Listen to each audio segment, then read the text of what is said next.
நம்ம day to day லைஃப்பில் use பண்ணுற எல்லா ஃபோர்ஸுக்குமே இது தான் என்னது, அதோட டைமென்ஷனல் ஃபார்முலா. ஓகேவா? அப்போ மாஸ் அதுக்கான பேஸ் யூனிட் எம்மு, ஆக்சலரேஷன் அப்படிங்கிறத என்ன பண்ணலாம், அதோட பேஸ் குவான்டிட்டிஸ் L(T⁻²). லென்த்தையும் டைமையும் வச்சு அதை எக்ஸ்பிரஸ் பண்ணலாம். அதோட டைமென்ஷன் வந்து என்னது, -2. அப்போ நம்ம டே டு டே லைஃப்பில் யூஸ் பண்ணுற ஃபோர்ஸ், அதாவது எலக்ட்ரோ மேக்னெட்டிக் ஃபோர்ஸாக இருக்கலாம், frictional force, centripetal force, centrifugal force, இந்த எல்லா ஃபோர்ஸுக்குமே டைமென்ஷன் ஃபார்முலா வந்து என்னது, mL(T⁻²). ஓகேவா? அப்போ இதே மாதிரி சில ஃபிசிக்கல் குவான்டிட்டிஸுக்கு நம்ம புக்கில் அந்த டைமென்ஷனல் ஃபார்முலா கொடுத்துருக்குறாங்க. அதை நம்ம ஈஸியாக நம்மளே என்ன பண்ணலாம், கண்டுபிடிக்கலாம். இப்போ ஃபார் எக்ஸாம்பிள் மொமெண்டம் அப்படின்னு வச்சுக்கோங்களேன்.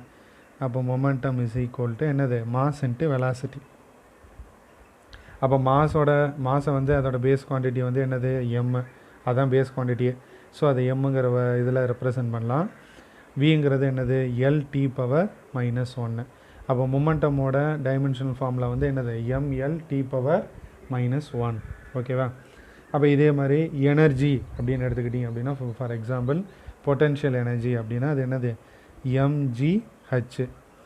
அப்போ mghனா அப்போ எம்முங்கிறது என்னது, மாசு, அதாவது இதெல்லாம் அதோட ஃபார்முலாஸ். அப்போ எம்முங்கிறது மாசு, அப்போ மாஸுங்கிறது பேஸ் குவான்டிட்டி எம்மு, ஜிங்கிறது என்னது, ஆக்சலரேஷன் டியூ டு கிராவிட்டி. அப்போ ஆக்சலரேஷனுக்கு என்ன ஃபார்முலா, L(T⁻²). ஹச்சுங்கிறது என்னது, ஒரு லென்த்து, ஸோ அதோட பேஸ் குவான்டிட்டி எல். அப்போ இதை மொத்தமாக எப்படி எழுதலாம், அப்போ எம்மு L(T⁻²) இன்ட்டு எல், இது மாதிரி எழுதலாமா? அப்போ இது எல்லாத்தையும் மல்டிப்ளை பண்ணால் என்ன வரும், எம், இங்கே ஒரு எல் இருக்குது, இங்கே ஒரு எல் இருக்குது, அப்போ L²T⁻². அப்போ எனர்ஜிக்கு என்ன ஃபார்முலா, டைமென்ஷனல் ஃபார்முலா mL²T⁻². சரியா? அப்போ இது பொட்டென்ஷியல் எனர்ஜிக்கு. அப்போ இதுவே கைனட்டிக் எனர்ஜியாக இருந்தாலும் எந்த எனர்ஜியாக இருந்தாலும் இதுதான் dimensional formula. For example kinetic எனர்ஜினா என்னது, 1/2 mv². இப்போ இந்த 1/2ங்கிற நம்பருக்கு என்ன கிடையாது, டைமென்ஷன் கிடையாது, ஏன்னா இது ஒரு பியூர் நம்பர். அப்போ எம்முங்கிறது மாசு, அதோட டைமென்ஷன், அதை வந்து என்ன பண்ணலாம், டைமென்ஷன் 1. ஸோ பேஸ் குவான்டிட்டியோட அதை எம்முன்னு எழுதி டைமென்ஷன் 1ன்னு போட்டுக்கலாம். விங்கிறது வந்து என்னது, வெலாசிட்டி. அப்போ வெலாசிட்டியை ஸ்கொயர் பண்ணால் L(T⁻²). அதை என்ன பண்ணுறோம், ஸ்கொயர் பண்ணுறோம். அப்போ ஸ்கொயர் பண்ணும்போது நம்ம எப்படி எழுதலாம், mL²T⁻². அப்போ இங்கே பாருங்கள், பொட்டென்ஷியல் எனர்ஜிக்கு என்ன கிடைச்சதோ அதே தான் கைனட்டிக் எனர்ஜிக்கும் கிடைக்குதா. அப்போ எல்லா விதமான எனர்ஜிக்கும் என்னது, இதுதான் டைமென்ஷனல் ஃபார்முலா. சரியா? இப்போ நம்ம வந்து டார்க்குக்கு எடுத்துக்கலாமே, டார்க் அல்லது மொமெண்ட் ஆஃப் ஃபோர்ஸ். அப்போ டார்க் அல்லது மொமெண்ட் ஆஃப் ஃபோர்ஸுங்கிறது என்ன, torque tau is equal to R × F.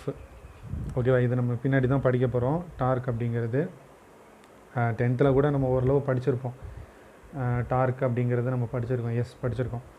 அப்போ டார்க்குக்கு என்ன ஃபார்முலா, பர்பண்டிகுலர் டிஸ்டன்ஸ். சரியா? ஃபோர்ஸ் இன்ட்டு பர்பண்டிகுலர் டிஸ்டன்ஸ்னு சொல்லுவோம். அப்போ இந்த ஆறுங்கிறது நத்திங் பட் ஒரு டிஸ்டன்ஸ். அப்போ இதை வந்து நம்ம என்னென்னு சொல்லலாம், லென்த் எல். அப்போ இதோட டைமென்ஷன் வந்து என்னது, 1. இப்போ எஃப்ங்கிறது ஃபோர்ஸு, அதோட டைமென்ஷன் வந்து என்னது, இப்போ தான் நம்ம பார்த்தோம், mL(T⁻²). ஓகேவா? அப்போ இது ரெண்டையும் மல்டிப்ளை பண்ணும் பொழுது நம்மளுக்கு என்ன வருது, எம், இங்கே ஒரு எல், இங்கே ஒரு எல், L²T⁻². அப்போ இங்கே டார்க்குக்கு என்ன டைமென்ஷனல் ஃபார்முலா கிடைக்கிது அப்படின்னு பார்த்தீங்கன்னா, எனர்ஜிக்கு என்ன டைமென்ஷனல் ஃபார்முலா கிடைச்சதோ அதே தான் டார்க்குக்கு கிடைக்கிது. அப்போ இங்கே நல்லா கவனிங்க, ரெண்டு டிஃப்ரெண்ட் ஃபிசிக்கல் குவான்டிட்டிஸ். எனர்ஜி ஒரு ஃபிசிக்கல் குவான்டிட்டி, டார்க்குங்கிறது வேறு ஒரு ஃபிசிக்கல் குவான்டிட்டி. அது ரெண்டுக்கும் என்ன இருக்குது, சேம் டைமென்ஷனல் ஃபார்முலா இருக்குது. சரியா? ஸோ ரெண்டு டிஃப்ரெண்ட் குவான்டிட்டிஸுக்கும் சேம் டைமென்ஷனல் ஃபார்முலாங்கிறது பாசிபிள். அதே மாதிரி எனர்ஜிங்கிறது ஒரு ஸ்கேலார் குவான்டிட்டி, பட் டார்க்குங்கிறது என்னது, ஒரு வெக்டார் குவான்டிட்டி. அப்போ அது ரெண்டுக்குமே என்னது, சேம் டைமென்ஷன் இருக்குது. ஸோ இதை பேஸ் பண்ணி உங்களுக்கு என்ன கேட்பாங்க அப்படின்னா, ஒரு டிஃப்ரெண்ட் ஃபிசிக்கல் குவான்டிட்டிஸ் கொடுத்துட்டு இதில் எது வந்து இதில் எதுக்கு வந்து சேம் ஃபிசிக்கல் குவான்டிட்டி இருக்குது. இப்போ ஃபார் எக்ஸாம்பிள் ஒர்க்கும் டார்க்கும். சரியா? அப்போ ஒர்க்கு டார்க்கு இது ரெண்டுக்கும் என்னது, ஏன்னா ஒர்க்குனா நத்திங் பட் எனர்ஜி. அப்போ ஒர்க்கு, எனர்ஜி, டார்க்கு இது எல்லாத்துக்குமே சேம் ஃபிசிக்கல் குவான்டிட்டி இருக்குது. ஸோ உங்களுக்கு வந்து ஒரு கொஷின் கேட்குறாங்கன்னு வச்சுக்கோங்களேன். அப்போ area into volume, work and energy அப்போ இது ரெண்டில் எதுக்கு வந்து சேம் ஃபிசிக்கல் குவான்டிட்டி இருக்குது அப்படின்னா ஒர்க்குக்கும் எனர்ஜிக்கும் தான் என்னது same physical same dimensional formula. ஓகேவா? அப்போ இது மாதிரி என்ன பண்ணுவாங்க அப்படின்னா கொஷின்ஸ் கேட்பாங்க. ஸோ இதுலேருந்து நீங்கள் தெளிவாக தெரிஞ்சுக்க வேண்டியது இதுதான். ரெண்டு வேறு வேறு ஃபிசிக்கல் குவான்டிட்டிஸுக்கு என்ன இருக்கும்? சேம் டைமென்ஷனல் ஃபார்முலா இருக்கும். சரியா? அதோட மாஸுக்கான டைமென்ஷனும் லென்த்துக்கான டைமென்ஷனும் டைமுக்கான டைமென்ஷனும் சேமாக இருக்கும் அப்படிங்கிறத நீங்கள் தெரிஞ்சுக்கணும். சரியா? ஏன்னா இதை பேஸ் பண்ணி தான் நம்ம பின்னாடி இதோட அப்ளிகேஷன்ஸ் நிறையா இருக்குது. இந்த டைமென்ஷனல் அனாலிசிஸ், இந்த டைமென்ஷன் மெத்தடோட அப்ளிகேஷன்ஸ் நிறையா இருக்குது. அதை நம்ம பின்னாடி பார்க்கலாம். இப்போ அதுக்கப்புறம் நம்ம புக்கில் ஒரு நோட் ஒன்று கொடுத்துருக்குறாங்க. சரியா? அந்த நோட்டில் ரொம்ப முக்கியமான பாயிண்ட்ஸ் என்ன அப்படின்னா, ஃபஸ்ட் ஒன், இந்த டைமென்ஷனல் அனாலிசிஸுங்கிறதுல நம்பருக்கு எப்படி டைமென்ஷன் கிடையாதோ அதே மாதிரி ட்ரிக்னாமெட்ரி ஃபங்க்ஷன்ஸ் இருக்குது பார்த்தீங்களா, சைன் காஸ், அதுக்கும் என்ன கிடையாது? டைமென்ஷன் கிடையாது. அதே மாதிரி எக்ஸ்போனண்ட் இ பவர் எக்ஸில் இ டு த பவரில் எழுதுவோம்ல, அதுக்கும் என்ன கிடையாது? டைமென்ஷன் கிடையாது. லாகரிதம் ஃபங்க்ஷனுக்கும் டைமென்ஷன் கிடையாது. ஓகேவா?